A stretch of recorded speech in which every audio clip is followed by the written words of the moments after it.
Biyahe ng 10 lalaki ngayong araw. What? Kada isang lalaki, 1,000 pesos. I-challenge natin ang mga tao at tingnan natin kung makaka 10,000 pesos sila sa loob ng 1 minuto. Tara!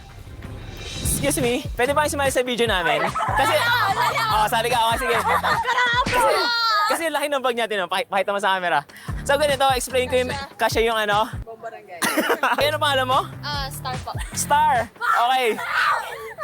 Ang challenge ko, meron akong letters from A to J. 10 yun. Kada isang letter, 1,000 pesos. Uy! Maglalabas ka ng item sa bag mo na nagsisimula sa letters A hanggang J. Pag 10 mailabas mo, edi 10,000 pesos yun. Hala. Okay? Okay, may timer po ba? Oo. Meron kang 1 minute. Okay? 1K kahit 1K lang. Damihan mo na. 10,000 na, di ba? Pahawak pa, pahawak. Okay. 3, 2, 1, start, go! 1 minute! Anong laman? Sabi mo sa akin. Bilisan mo! Ala, ballpen. Ballpen!